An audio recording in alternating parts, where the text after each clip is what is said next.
so I had to wait for my roommate to be asleep for me to record this, so I'm going to be a little bit quiet, but I think the mic on this is sensitive enough to pick it up. So I'm just going to talk through our readings that we went through first. So we listened to a podcast from Lorraine Hansberry, who is the playwright behind A Race and Sun. And so, so she's talking about specifically her experience and views on race and class and how they are depicted in media, and specifically plays. And I think she brings up some really interesting points. One that really struck home for me was she brings up this notion of the responsibility of the author to always tell the truth, even in fiction, which really, really spoke to me. And she also talks about this specific phenomenon that I think is still very true today, and which is that white theater folks would see operas or plays that were brought over from Europe that featured Romani characters. For those of you who don't know, the word used in the podcast that starts with a G is a slur, so Romani is the correct word. That featured Romani characters, and when they were brought to the US for adaptation and production here, those characters were replaced with black characters. And so the view of white theater goers and white reviewers and critics of the theater was that this was a good enough story. This is representative enough. This is true enough. And, there are enough stories like this now. We don't need more. And so she's saying that, she didn't see protest plays. She didn't see these plays written out of anger and this need to tell this story that's been hidden. She saw a lot of plays that were not her, that were a character who was not black, rewritten to be black, or in the case of Porgy and Bess, written by somebody who doesn't have an experience in that neighborhood and in that environment, and therefore suffers from relying on stereotypes and shorthand that it maybe wouldn't have if it was written by somebody with experience in those environments. So she also talks about the mother as a facet of black culture specifically, this ability to hold the family together and to provide mutual aid. And it is really, really important to me that that little bit gets highlighted, because I think we see that a lot in queer culture as well, where you have this sort of matriarch figure who is the center of her chosen family and who takes care of all of the queer people in her chosen family, and really just provides that family that a lot of queer people just don't have the same relationship that straight people do and that cis people do. So then we also read an interview with, I think it's Tad Hudson, I just wrote Tad. So where we are reviewing, it's a retrospective on his life basically. And for a long time he didn't want to do a retrospective on his life. He didn't think it was an important story to tell. He just didn't feel the call, and then his partner, kind of lovingly asked, do you want somebody to do it for you after you die and to get it all wrong?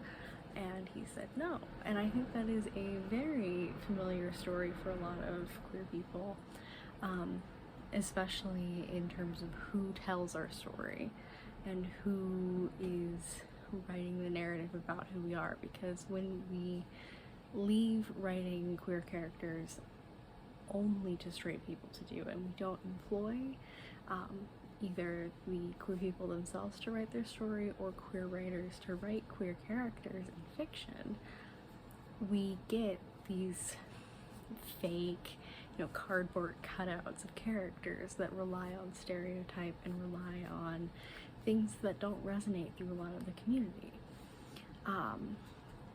Things that are depicted in media, and that's how straight people and cis people know about them, but that aren't necessarily true for a lot of the community. And so we also see him talk about this thing that was done in Hollywood, specifically with production houses, encouraging their queer stars to marry each other so as to appear straight. And this has happened a lot. There's a lot of really good examples. I'm bad with names, so don't ask me to give you any off the top of my head, but it is very reminiscent of what we talked about or what Professor Ewing talked about in his lecture video about the Lavender Scare and about McCarthyism, where if you did not appear to be gay or you did not appear to be queer, it was a much better time for you to be living and working.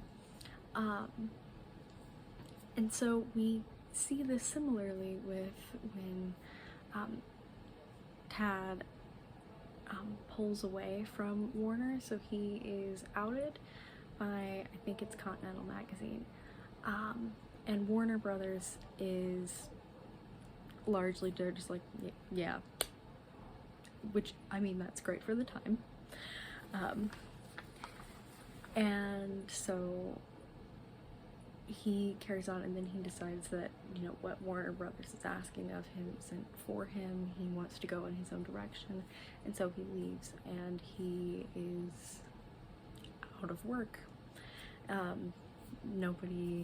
He's like in a couple things here and there, but he's not really getting picked up anywhere, so he goes to do dinner theater, and he says it was really grueling on him, but he also, I believe, really enjoyed it. It seemed that it could go both ways in the interview. And so we notice that, it's not stated in the interview, but we can assume, given the time period and given the fact that his sexuality was made public in a way that he didn't consent to, that a big part of why he didn't get jobs after leaving Warner Brothers was because of his sexuality, and so he was in effect blacklisted and restricted from work because of his sexuality. So, in terms of discussion, we have these two complementary yet not quite yet connected ideas. So we have this idea of who is telling your story, and of authenticity, and of the importance of representation, basically. And then we have this issue of, if you are a professional who is queer or otherwise marginalized, you are less likely to be offered work. So you are less likely to be offered the chance to tell that story. And so I kind of want to talk about and think about with you, I know this is already running a little bit long, sorry, but I want to talk about and think about with you sort of how our understanding of representation is today, and like what that means and what the future of it might look like given the past. So we know prior to the Hays Code that there was actually like not great, I mean, but better than later on in the century, representation of queer characters on film. And we have these representations in a positive light of these relationships all the way up into the 30s, and then the Great Depression hits and we, you know, drop back into conservatism and we bring the Hays Code into production. So when we devolved back into the Hays Code, when we decided what could and couldn't be put into film, who did we restrict, and what sort of narratives were we teaching the general public about what sexuality was normal and what sexuality was okay and what sexuality was deviant and dangerous? And so we talked about this a little bit with Professor Ewing in the video, where we see a lot of queer coding happening around villains and monsters. We see a lot of queer characters dying at the ends of their films. And it isn't until, I want to say, the late 60s that we get the first film that I know of that doesn't have an explicitly sad ending featuring queer characters as a focus, which is The Boys in the Band.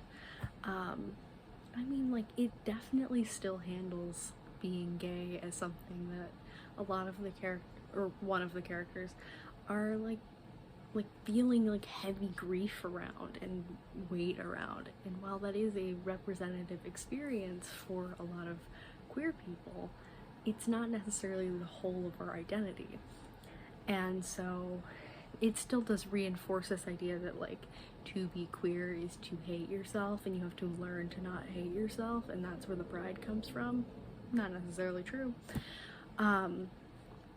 So as we move forward and we see more queer characters and more queer writers behind the camera and in the writer's room, we start to get slightly more authentic representation.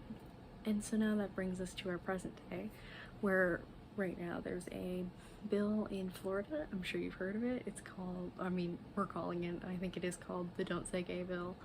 And one of our major production companies, Disney, donates money to companies that are backing this bill, and that are lobbying for it.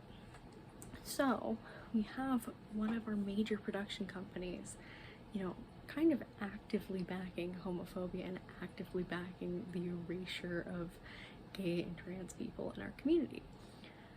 So we also see Disney is a particular culprit of this. Them saying, I am doing, you know, this is the first gay character. This is our first gay character. Oh, like every single year. How many first gay characters are we gonna have, huh? And they're almost always background characters. They're almost always these, you know, in the shot for 2 seconds, you know, LeFou dancing with a man across the screen, live slug reaction lesbians in Star Wars. I mean, it makes you wonder, is this actually representation? Is this actually what we're looking for? And is the goal of representation to write specific roles and to write these specific characters around these queer narratives?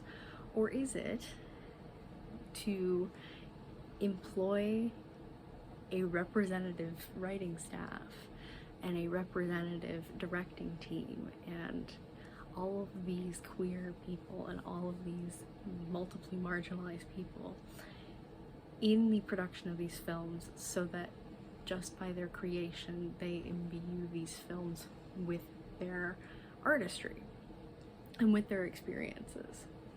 And so that brings us back to what Lorraine was saying with, if you are not a writer who did not live in the environments in which you are writing about, if you did not live the life that you are writing about, can you write about it accurately? And can you write about it in a way that is meaningful and in a way that is truly representative about to the people who are in the community? And I see a lot of calls for representation, and I see fewer, or the ones that I do see are slightly more academically worded, calls for actual, like, putting queer writers in the writer's room. And I think while we call for representation in film without taking account for who's writing our representation, we're going to be stuck in this place where we are getting these films which are actually not very good and are not very representative of experiences, or in some cases depict traumatic experiences that are viewed in a completely normal lens. Like, I'm thinking like Call Me By Your Name, which, you know, as we look back on it, does start to seem a little bit suspect in the age gap and relationship between our two leads. So that's sort of what I want to ask. I want to ask you, does representation mean any queer character? Should we be maximizing, you know, just all queer characters? Should we be writing dedicated narratives about queer experience, and should that be the focus of this character, or should they be characters who incidentally happen to be queer? What does representation mean if the people writing it aren't representative? What does it mean if there aren't sensitivity readers and there aren't people consulting on the film and on the media to say, hey, that's not my experience? And what happens when the producers don't listen to them? Or what happens when they do? And here, just for fun, tell me sometimes that, you know, sometimes there's some things that you feel really like illustrate that experience, like really like show you that, like, yes, somebody who understands this experience wrote this thing and gets it and understands it, and yeah, because it's a really joyful experience, and I think we can all use a little bit more of that. So thank you. I know this is a very long video. Thank you for sticking around. Bye-bye.